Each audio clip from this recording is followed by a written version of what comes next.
The Michael Hatfield RE/MAX team presents Real Estate and More. Bay Area real estate is different than in all of America. And why? What's up with home buyers? What's on sellers' minds? How is the market? And much, much more. Now, here's your host, Michael Hatfield. Welcome to the Real Estate and More Show. I'm your host, Michael Hatfield. This morning, we have a treat in that we have a veteran home builder turned custom cabinet maker in studio. From homes to cabinets, my good friend Joe Henley of Henley's Custom Cabinets is joining us to provide some insights into what a home buyer or remodeler should know about cabinets. Welcome to the show, Joe. Thanks, Mike. Oh, it's great to see you. I was trying to think the other day how many years that I've known you. It's been more than one or two. I think we're pushing at least 20. At least 20. Oh my gosh. I remember you were building some really nice homes in the San Ramon Valley that I know of for people, as well as you did the cabinets and the entertainment centers and all of that for those two, and did a phenomenal job. It's probably been 20 years we're pushing. Yes, at least. Yeah. For as long as I remember, I've admired your work and the work that you did with building as well as the cabinets, and I've seen a few of those entertainment centers on some of the high-end homes that you've done. They're just amazing. And I know you grew up in the Bay Area. Didn't you grow up in Concord or somewhere nearby? Yeah, well, born in Richmond, then we moved to Concord. So we've been in Concord since 1960. Mm-hmm. And then I landed over in Alamo after about 32 years ago. So, wow. But my company and stuff is still based out of Concord. Wow. And your brother is in grading. He grades and does the dirt work for construction for new homes. Yep. My brother is a general contractor also. I started the trades with him right out of school. He was a little older than I. And so he ventured on over into the heavy equipment side of it, and I continued building. So. Yeah, and I remember also you have a brother that had this and that type of a business to where you could find an old gas pump from 1923 in Concord. You've been in this community of Concord in the Walnut Creek area for a lot of years. Does he still have his store out there where you can buy odds and ends? Yeah, no, he's got Henley's Antiques, which is on Clayton Road in Concord. So he's been there for quite a while, and I guess he plans to stay a little bit longer. Yeah, I guess, he's probably a nice guy, unlike some of the Henley boys, right? Well, I could tell you a few brother stories. Well, Joe, we both survived the 2008 economic downturn. I had left the airline and built a home in Alamo as a spec home with our son, and then the downturn hit us all, and man, that was a rough one. And I have to say, looking back, it didn't seem like it at the time, but I believe we came out better for it. I came out of it with less in the pocketbook, but if I could have held on to that home, it would have been pretty decent return. And like my friend says, if you can hang in with your portfolio in a downturn, you're probably going to come out just fine. Yeah, no, I remember those years very well. Yeah. And I think you do. I think you come out a little bit wiser, business-wise and everything else. It's almost like our parents that came through the Great Depression. As they got older, that you learned from them how to save and conserve, which we weren't near as good as they are. That's for sure. But I remember my mother being in real estate. She'd always say, get real estate and hold on to it. Here in the San Francisco Bay Area, you can't go wrong. And, without the home that I had, man, I tell you, it would have been a lot different financial outcome for us. Yeah. So you migrated in a different direction after this downturn. You went into custom cabinets. Tell me about why you changed and what basically does your company do? Well, I mean, we started off, as a general contractor licensed since 1983. And, my custom homes, then I got over into commercials. We did a lot of stores in the malls. So we started doing the whole packages. I started the cabinet company about 20 years ago, just out of my garage, like a lot of people do, just as a passion. That's something I wanted to do. And it just kind of grew into a thing of its own. So now I just keep it as a total separate company. So we do work with a lot of different contractors even. So I have to go in as a cabinet, not a GC. So I don't want any conflict. So that's what you do. That's what we do. Yeah. So, there is a difference in price for a homeowner or a remodeler with either going with prefab cabinets or going with the custom cabinets. Obviously, it's going to be more if you have a custom cabinet designed to fit your kitchen or your bathroom or your special space in your home. So what can you enlighten us with as far as the difference for the cost, and why should homeowners take a look at custom cabinets? Well, it's not always prefab cabinets are cheaper. I mean, they have different lines of cabinets, just like a car. You can buy a cheap car, you can buy a most expensive car. So a lot of times our cabinets can be very competitive with the modular cabinets. The advantage of custom cabinets is that you can get exactly what you want. You want a certain size drawer that's going to hold your certain size pot. We make it to fit what you need. We don't end up with a 6-inch filler because we didn't have a cabinet wide enough. I'm going to give you that extra space in a cabinet. So I always suggest, do your due diligence and price it out. Go look at your modulars. Go look at a custom. You make the decision. Absolutely. When you look at these cabinets, I know that when you've built cabinets for people that I know, and I think you may have built some for us too, you had certain materials that you recommended for a better value for the dollar. Can you enlighten us with as far as if you're going to build custom cabinets, what are you going to use as a good bang for your buck? Well, if we're doing like our boxes, we're not doing particle board or unless it's spec. We're doing what they call a C2 maple 3/4 inch, which will last forever. As most of you know, maple or particle board gets wet, it swells up, it falls apart. Or our plywood doesn't necessarily do that. Our doors are all solid wood. Our drawers, we do a solid wood drawer dovetail with soft close. We do all the top of the line hardware. Our people ask me about my warranty. I say my warranty is just call me if something happens.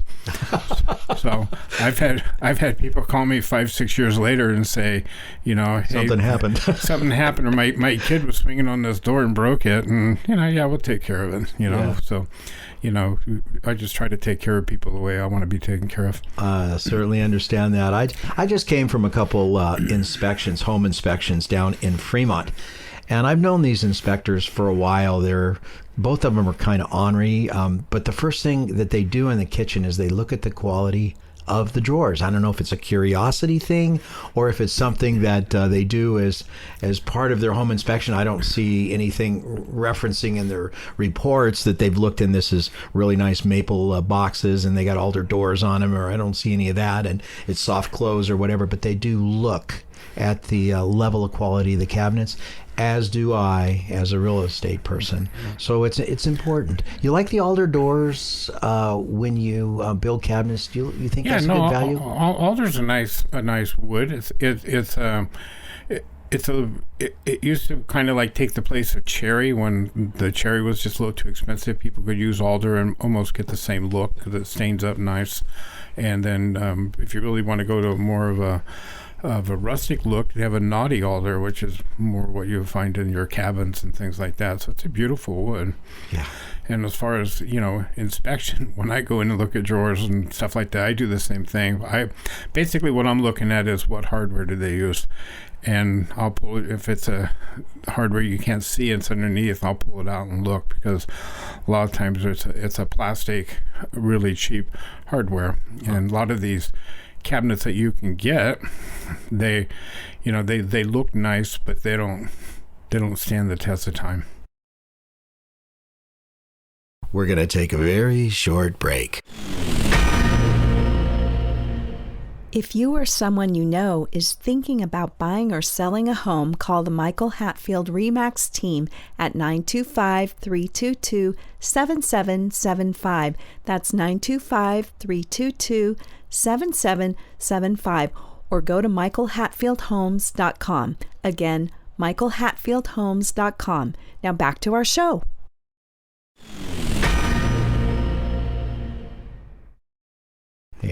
Yeah. I remember when I grew up, I keep saying I remember, I guess it's part of happening as we get for greater vintage, but I remember the cabinets we had in our first little house. And, I grew up in San Pablo, Richmond, in other words. And I remember that little house having just the bare basics of cabinetry, nothing like we see today that would come out of your showroom. Now, speaking of showrooms, how do you set it up with a client to help design for a certain space? Let's say the kitchen. My name is Susie Martin, as an example, and I am very picky, so I want to have the best cabinets that I can possibly put into my multi-million-dollar house. So how do you handle that? So how do you go from there? Well, I get people that will call and ask us if we have a showroom. We'll respond, yes, we have a small one. We don't have a great big one because most of our space is used for building cabinets. So they may want to come down. A lot of times people want to come down just to see if you are real, if you actually do build them. And once we take them on a tour of our shop, they're usually pretty impressed with what we're doing and what we can do there. We also do our own finishing, painting, staining, and stuff. So we got the spray booth and do all that. We deliver, we install, so we put our own product in. When we walk away, we're done. Pretty cool. Yeah.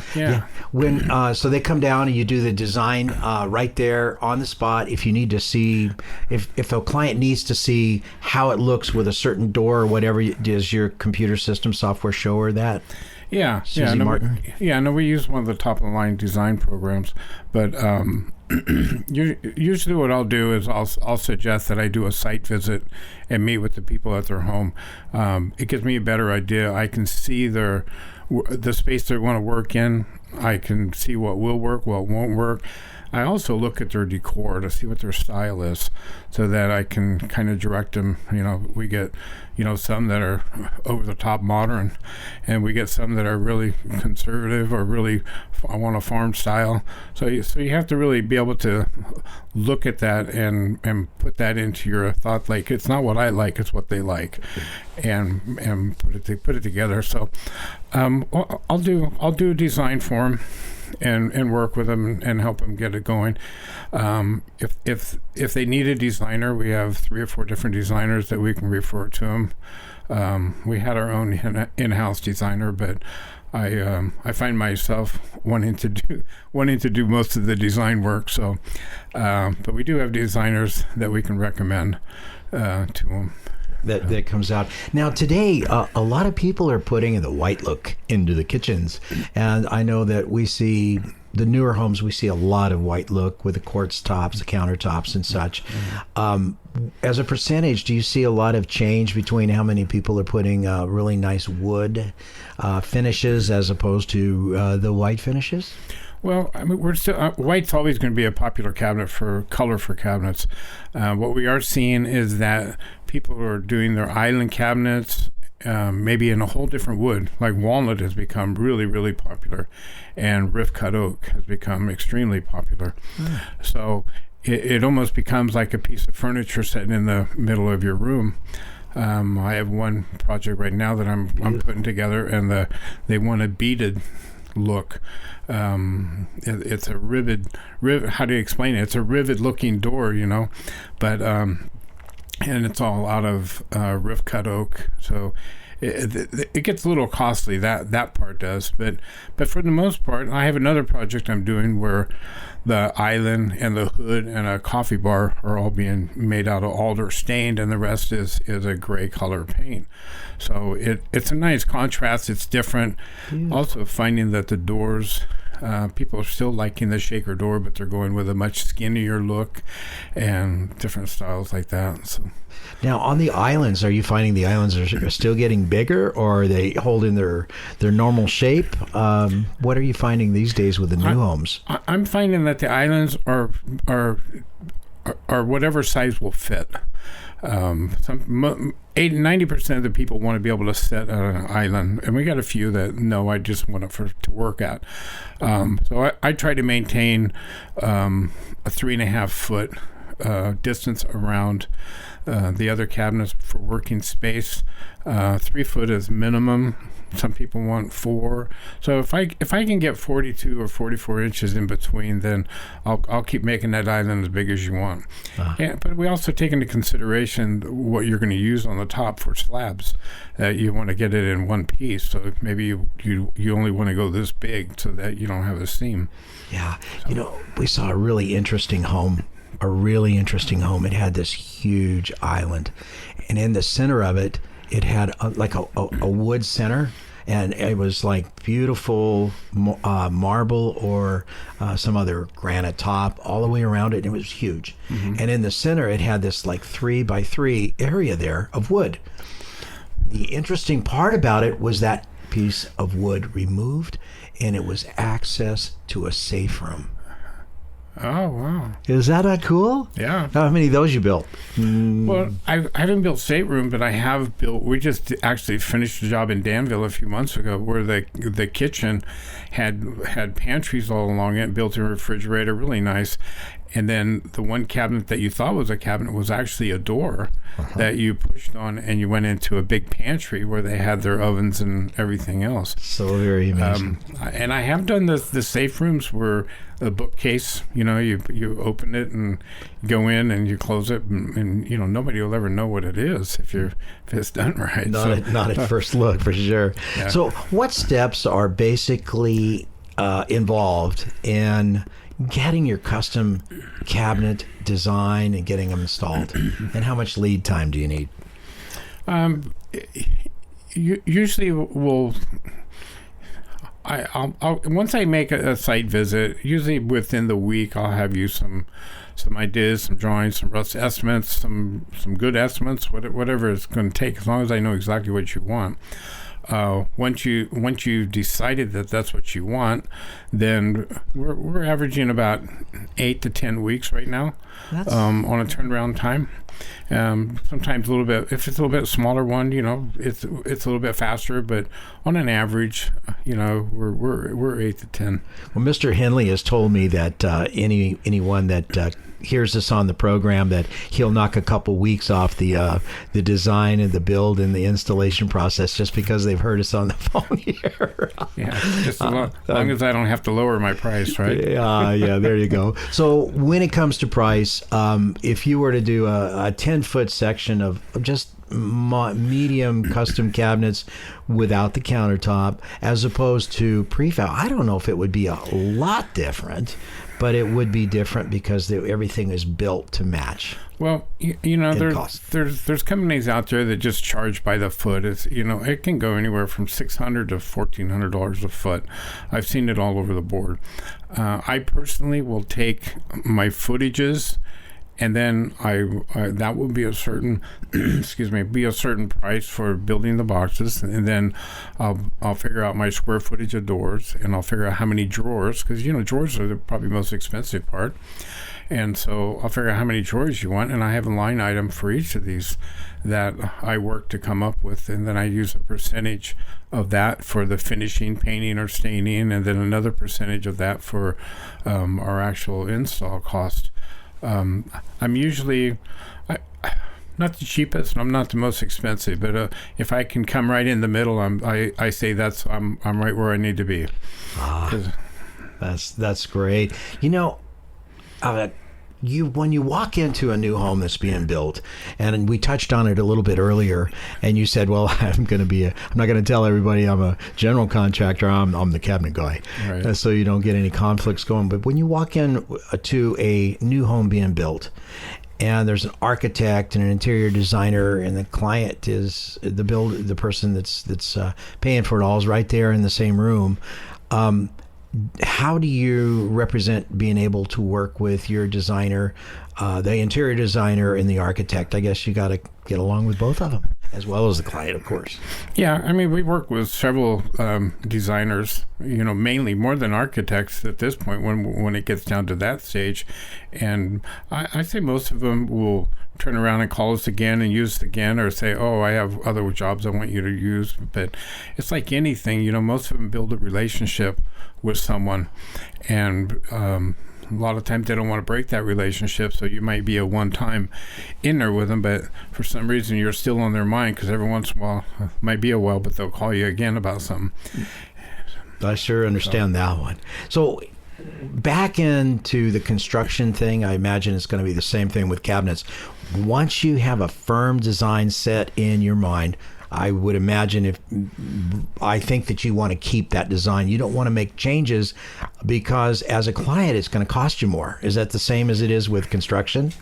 Well, yeah, I mean, we call it the change order. So, you have in cabinets, if I have a cabinet and it's going to have, it's just a cabinet with 4 doors, then you say, hey, I decided I want to put 3 drawers in here. Well, yeah, my cost is going to go up. If it's not a whole lot, I just absorb it, just because I'm building a relationship. But if it gets a bit too much, then, I give them the option. Here's what it will take to do that.